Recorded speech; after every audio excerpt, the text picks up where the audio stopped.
Good morning. It is Thursday, March 2nd. Thank you so much for joining us for this edition of Up to the Minute. My name is Sade Campbell. I'm the Strategic Enrollment Communications and Social Media Manager here at Houston Community College. And I am joined today by my co-host, Parekh Murphy, who's going to kick things off and tell everyone how to find Up to the Minute online. Good morning, Parekh. Good morning. Welcome. Today is a wonderful day. Before I tell everybody we can meet, I've never done this before, even when I was on radio, but I think today is significant. I want to wish my grandmother happy birthday today. Grandma Murph turns 99 today. That is really awesome. Mwah! Thank you. Anyway, that being said, we're live on Houston Community College District Facebook page. We're also on YouTube. We're on Twitter. We're on LinkedIn. And we're on HCCTV at noon, 5 and 10 p.m. Monday through Friday.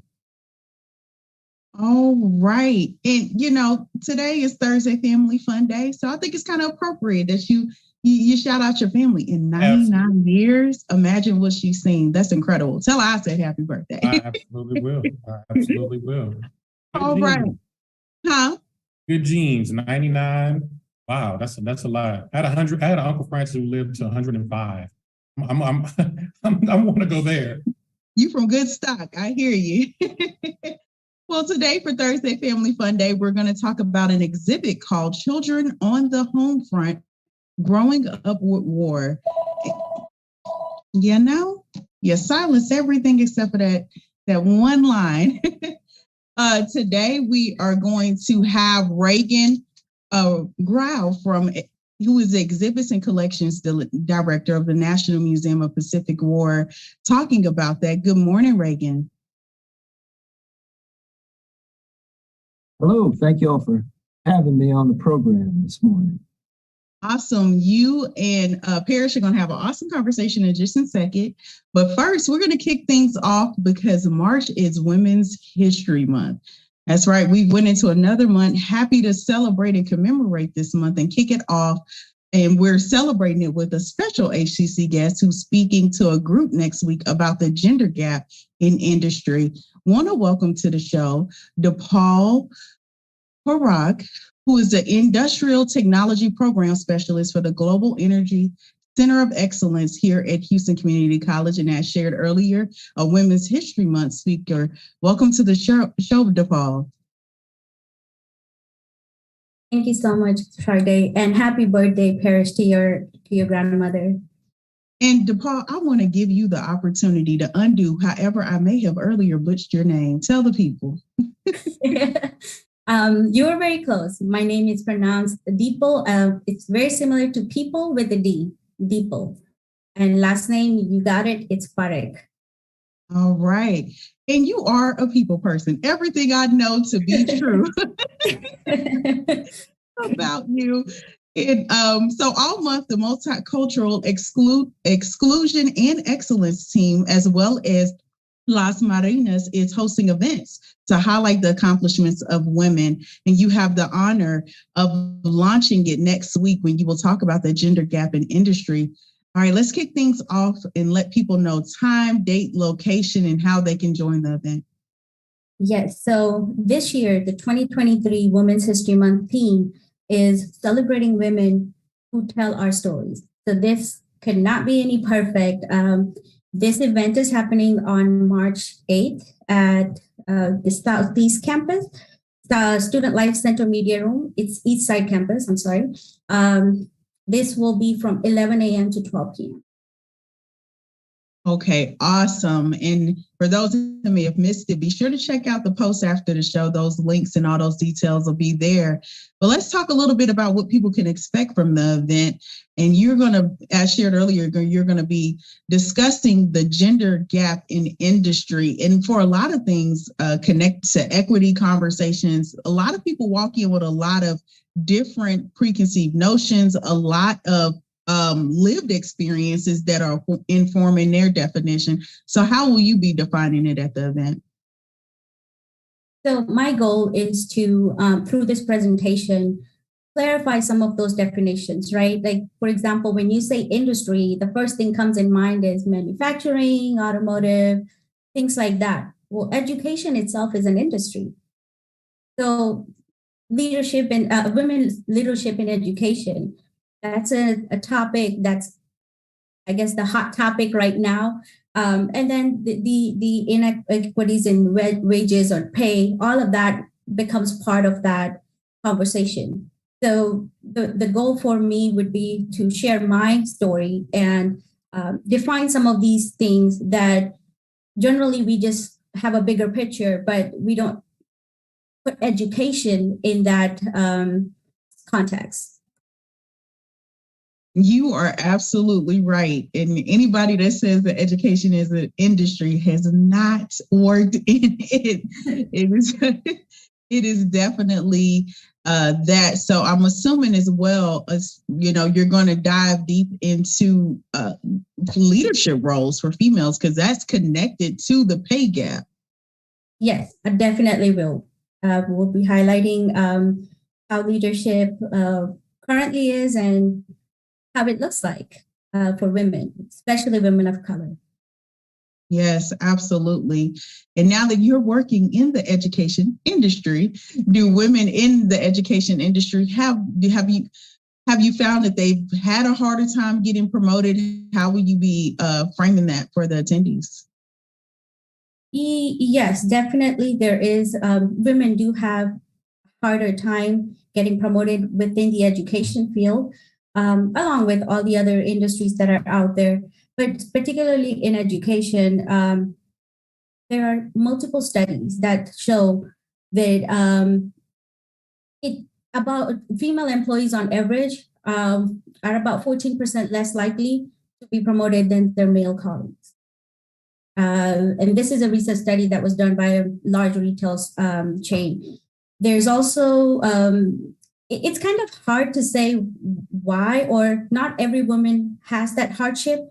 So when we focus on the women of color, it's very similar. Most women of color have similar stories or barriers that they have to overcome to get to that leadership role. And I would be covering that in the presentation as well.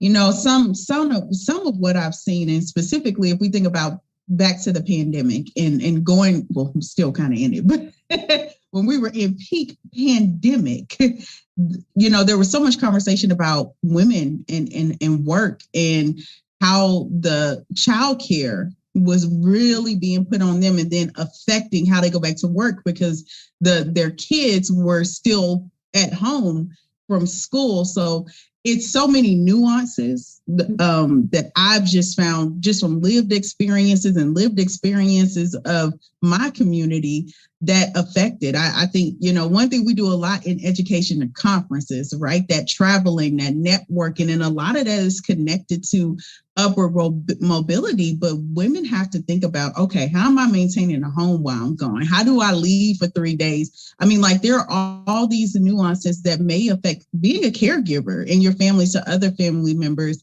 So when we think about the pay gap, we have to think about how are our systems not allowing women to thrive based on what other barriers they may have. Somehow we have to start looking at our systems and saying, okay, what are the barriers and how do we address it? Yeah, and you're absolutely right. There are many factors that contribute to this, right? And I will be covering this in the presentation. One of the factors is double blind.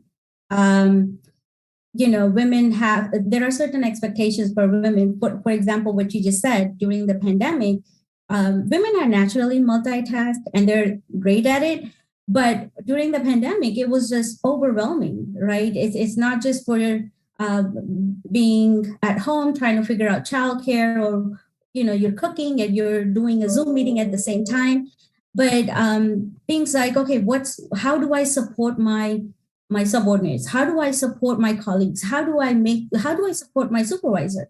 All of those things, women are expected to figure those things out in the most cases. And that work-life balance, in my own experience, women have that barrier. Women have to deal with that more than the men colleagues. Yeah, in generally speaking, not just, I'm sorry, but it's general, right? It's not even just for the pandemic. The pandemic just amplified everything. right. Absolutely. I mean, so much cognitive space that has to be taken up for all these different areas of life as a woman. I want to wrap things out now that you have been a student here, an employee here, and sharing what your experience has been and how HCC promotes and supports women and empowers them. So let me tell you a secret. I started my HCC journey as a student, became a work study student, and then left and came back. Why would you leave a company and come back? The reason you would come back is because you see something that supports you, that motivates you, something that helps you grow. So for me to leave 2 or 3 times and come back, and every time I came back, I was supported. I was, provided with the resources for my own growth. So from coming from a work study student to being in a full-time position, if you don't count the years I wasn't here, it's a short time. HCC has so many resources, not just for staff or employees, but even for students. We have student clubs that empower women in STEM, women in technology. We have great sponsors and mentors that students can take advantage of. Staff members, whether you're part-time, full-time. We have the events like this that's coming up, the awareness. HCC does a great job in bringing the awareness, the issues to the table, allow us to have these conversations without fear. Absolutely. And for those who may have missed what we've been talking about, a great event that's coming up around Women's History Month. And to your point, HCC is always on the forefront of making sure we are commemorating these observations. Thank you so much for joining us on the show, Dipal. She is the program specialist for the Global Energy Center of Excellence and a speaker in a Women's History Month event happening entitled The Gender Gap in Industry. We'll have information about the event posted after the show. Thank you so much for joining us, Dipal. Thank you so much. And if your time permits, please come check it out on March 8th at the Southeast Campus. Awesome. Thank you so much. All right, I'm going to kick things over to Parekh, who has a really interesting topic. Absolutely. Everybody obviously is familiar with World War II, especially a lot of the things that have happened in the Pacific. But I have the pleasure of talking to Reagan Grau. He is the Exhibits and Collections Director for the National Museum of Pacific War in Fredericksburg. Welcome to the big show, Reagan. Thank you, Parrish. I'm happy to be with you all this morning. Great having you. Listen, you guys have a new exhibit. It's called Children on the Homefront, Growing Up with War. Give me some general information about that. All right. It's a new permanent exhibit that's in the George H.W. Bush Gallery. And we wanted to reach out to a particular audience with it. We were aiming for 10, 11, and 12-year-old children. And 4th, 5th, and 6th grade. We wanted something for that demographic to attract to the museum and have some activities, interactives, and some hopefully relatable experiences within the friendly confines of what we're referring to as the Children's Gallery. Now, obviously, when you're talking about war, it's a serious thing. From the eyes of children, what type of perspective is that? Okay. Within the Children on the Homefront Gallery, we've got 3 venues within that gallery, if you will, that visitors can encounter. The first is a cotton farm set in Texas with a 12-year-old boy who introduces himself virtually to visitors. The second venue is a neighborhood in South Chicago, Bronzeville particularly, where another child introduces himself in that space. And the third venue is you meet a girl who is of Japanese descent and is currently incarcerated at the Heart Mountain Relocation Center in Wyoming. She used to live in LA, but now her and her family have been relocated to Wyoming. And within each of the venues, we tried to overlay some themes, if you will. One is a sense of loss that perhaps a lot of children experienced while they were growing up on the home front during the war. For example, like on the farm, that character's older brother and older sister have left the farm, and brother has joined the Marines and is in the Pacific somewhere, and sister has run off to Fort Worth to build airplanes. And in the Chicago neighborhood, the child you meet there, his mother is all of a sudden left home and is working in the Buick plant building aircraft engines. And of course, a girl who has been forcibly relocated to Wyoming, her sense of loss, of course, is everything familiar from home. We've also introduced the idea of how information was received for these children. You know, on the farm, the child is waiting, is looking for a long-awaited letter from brother, and the child in the city is inundated with information. There's a newsstand in there that's full of media and information about news and things like that.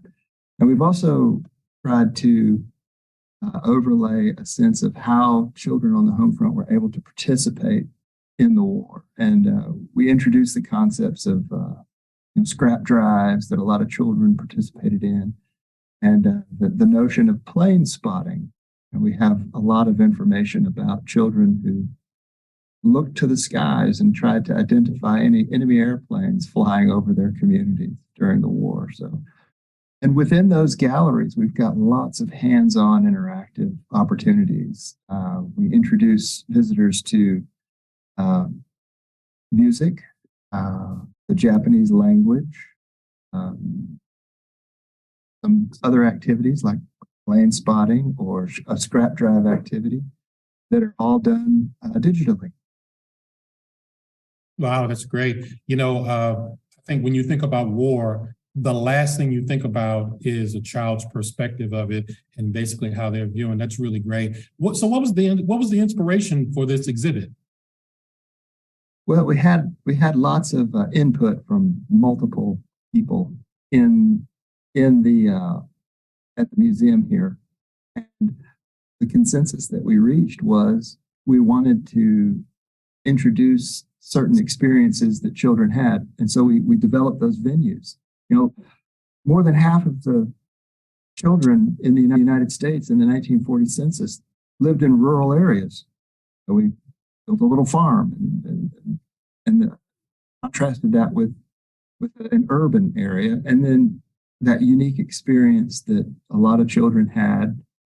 I think maybe, I can't remember the figure, but several thousand, tens of thousands of children were forcibly relocated into these internment camps because they were of Japanese origin or of Japanese descent. And so we wanted to highlight some broad experiences, you know, urban, rural, and then zero in on the incarceration or the internment experience. So we tried to cover everybody. Okay, wow, that's interesting. They did the same thing with the Indian children as well. Wow, that's amazing. I understand you guys are kicking off your Living History season this month. It happens March 11th, and your kickoff is our Living History season with a new program. Can you tell me a little bit about that?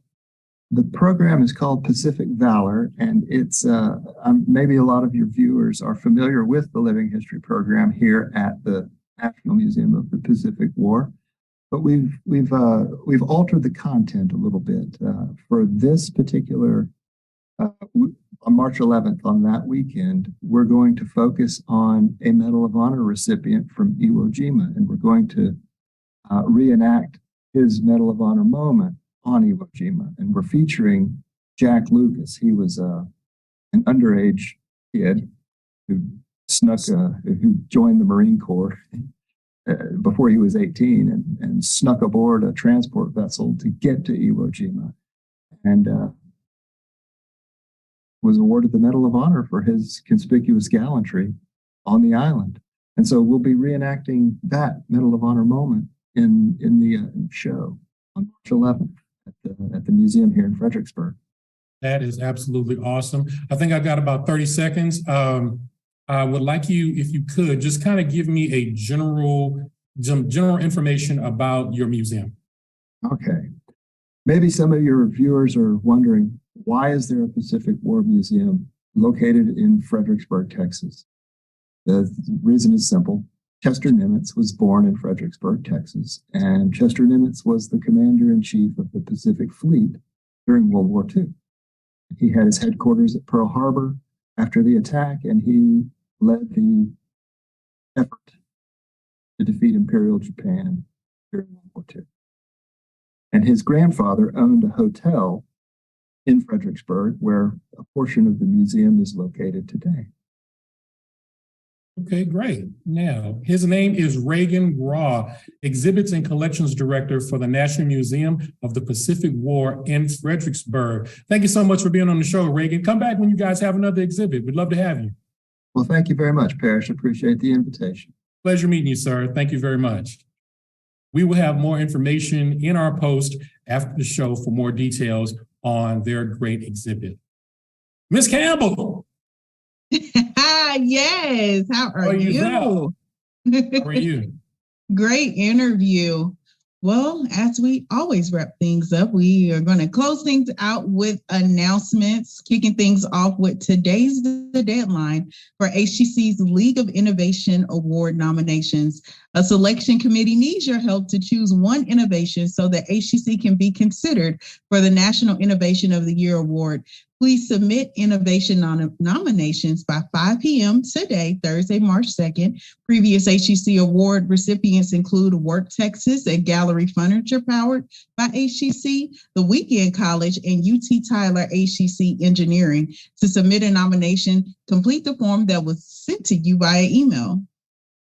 Great. Also, Houston Christian University will be at HCC's Southwest West Loop campus, offering information on its Bachelor of Science in Nursing program from noon to 2 p.m. today, Thursday, March the 2nd, and we'll have an email in our post after the show for more details. And the exhibition titled Reaching and Seeking will feature abstract paintings by faculty members Thomas Clark and Walter Ragnar. Now through April 6th, HCC's Stafford Fine Arts Gallery, which is free to check out, will have an artist reception from 4 to 6 p.m. Tuesday, March 28th, and registration is not needed. Everyone is welcome. Are you ready for a refund? I know I am. Wondering when you get your IRS refund? HCC has a site that can help. Visit the link in our post after the show to find out how you can get the latest information on your tax refund. And show your skill set at the Skills USA competition. This is an awesome opportunity. Calling all faculty members and students who are watching to definitely listen in for this one. HCC, in partnership with Skill USA, will host the Texas Post-Secondary Skills and Leadership Competition this spring. And all current HCC students enrolled in the technical workforce class can compete Wednesday through Friday, April 13th through the 15th. Check the post after the show for link submission forms and details about the prizes that are available and additional information about Skills USA, the host. And also, finally, spring second start classes are now open. Registration is open for smaller, more intensive spring sessions, and Second Start has begun. All spring courses offer in-person and online options, online anytime, online on a schedule, hybrid, in-person, as well as hybrid lab. To learn more about HCC programs, start dates, and options to cover costs, go to hccs.edu/apply. That's hccs.edu/apply. Coming up, Ms. Campbell, tomorrow for Film Friday, we'll talk about Vast Academy's Real Abilities Film Festival, promoting inclusion and showcasing the talents of people with disabilities, such as a Vast alum who works for the City of Houston's mayor's office now, who was the guest speaker. And looking ahead to Monday, coming up for Mental Health Monday, and the first Monday of March, Dr. Sean Fitzpatrick of the Junk Center returns for his regular visit. Thank you so much for joining us on this edition of Up to the Minute. We'll see you next time.